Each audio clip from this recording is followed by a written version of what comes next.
So I think it's fair to say we've all been guilty of living way beyond our means, and I'm even guilty of it still to this day after a lot of practice. And it's definitely something you need to get on top of, especially if you want to be moving up and start achieving certain levels of success. And even though this sounds really simple, and a lot of this video is a really simple strategy, but I think when things are very simple and obvious, people often overlook them or just miss them totally. And so firstly, I think we just need to determine what it means to live beyond your means. And that starts with your wage. How much do you earn on a monthly basis? And let's, for example, take 1,500 quid. And then let's say that your living expenses are £1,000. So you've got £1,000 that you need to spend out on things like your mortgage, your car, just to be able to live and function. Which obviously, simple maths, 1,500 minus £1,000 is 500 quid. And then let's say you love going out for a meal once a week with your girlfriend or boyfriend. And let's say you like getting takeouts also once, twice, 3 times a week. So let's say that's 50 quid a week, and so that's taking you up to 200 quid a week, which means you've got 300 quid left. Then let's say, because most people are guilty of this, you like buying yourself some clothes or trainers at least once a month, and let's say that's a minimum of 100 quid, because 100 quid, especially these days, doesn't go very far, which leaves us with just 200 quid. And then let's say, and this is really underplaying it, you like going out with your friends drinking once a month, which is probably more, right? And let's say that costs you at least 50 quid, but it's probably 100 quid, but let's keep that to 50 quid. So then now you've literally got 150 quid left. Then let's say we have at least 100 quid a month for you to go on holiday, because we all know we all go on holiday at least once a year. You're probably doing it twice, but let's say it's once a year. And let's say that costs you around 1,200 quid for your hotel, your flights, accommodation and your spend. So that's 100 quid a month, because that's 1,200 quid for the year, right? And so you've literally got 50 quid left. So I could keep going with this, but I'm not going to, because that's kind of made the point. And you've got 50 quid remaining at the end of each month to kind of save. But we all know there's emergencies that come up. Your car might break down. You've got your MOT to pay for, all that kind of lovely stuff.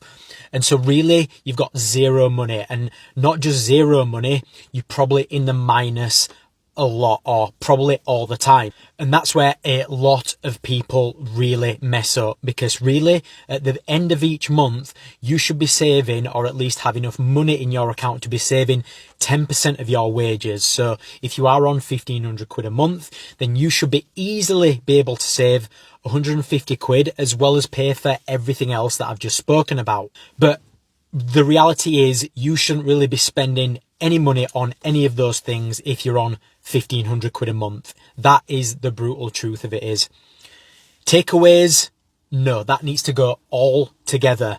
Holidays once a year, we all need to go away, but you might have to knock that on the head for a little while to at least you can start saving some. And things like going out with your friends and going out for a meal with your girlfriend or boyfriend once a week, and then going out with your friends once a month.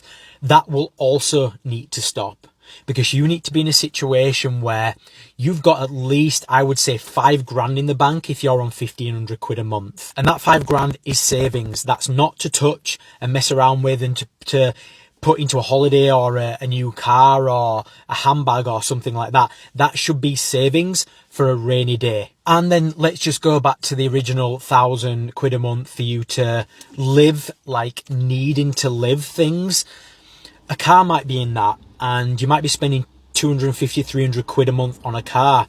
And again, the brutal truth of it is, if you're on 1,500 quid a month take home, you should not be having a car that's 300 quid a month. The maximum amount you should be spending on a car, if you are only earning that amount of money, is 100 quid a month. That's maximum. And let's say in your living expenses, that grand a month that we spoke about before, you've got a house and you're spending 750 quid a month. Again, you should not be spending really 750 quid a month on a house. maximum I would say that you can input into, you might be going twos with someone, you might be going halves, is 500 quid a month. Because the way I split my monthly budget in terms of my living expenses to my income is that it should be a maximum of 50%. And that's all together, including your car, including your house, including your petrol, including your food. So if you're only earning 1,500 a month, when I say only earning, I think a lot of people are earning that amount of money, but it's not a big amount of money, so you need to be very careful.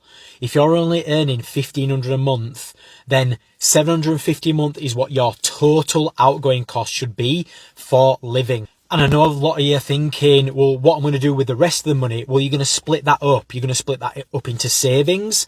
You're going to need at least 10% on a monthly basis to put in your back pocket that you're going to save for a rainy day. Remember that $5,000 I spoke about before? And then 10% of it extra should be going on investment savings. That's not for a rainy day. That's to put into something, save up for maybe like a house that you want to start renting out. You might want to put some into crypto or into stocks or something like that. And then you've got 10% on education, which everyone should absolutely be doing. If you're stuck in a dead-end job and in that 1,500 quid a month and you just hate it and you want to earn more money, then this is absolutely vital for you to up-level yourself and start getting some more expertise in other areas so you can start building a business, side hustle, or getting a different career. And then 10% on the good stuff, which is entertainment.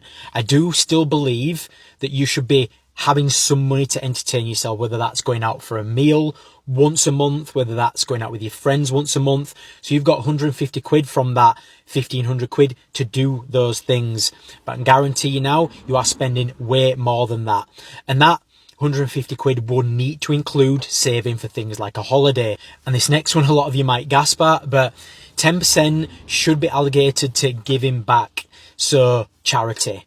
Now, obviously, you might think you're a charity yourself at the minute if you're absolutely skint and earning 1,500 quid a month and really struggling. So you might need to take that away for now and maybe put 5% extra in savings. So you're saving 15% for a rainy day, and then an extra 5% maybe in investment. So you've got 15% in investments as well. And so that's it. That is how you live within your means. I know this was a long one, but I thought it was very important to dig a little bit deeper. But it's okay doing a quick 2-minute video on, the principles of it, but actually getting down to the nitty gritty on the actual actions is very important. So hope you took some value from this and start putting into practice. You never know where you're going to be in a year's time. You might be way better off and much less stressed.